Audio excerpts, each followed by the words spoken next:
നീലക്കൽ കൊട്ടാരം ദൂരെ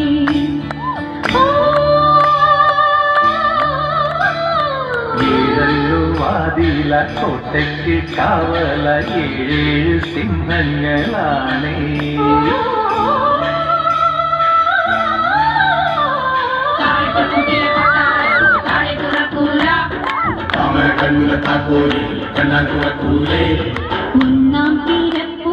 ഒന്നാം തിരപ്പൂറം കേറി മറിഞ്ഞാരെ പോണു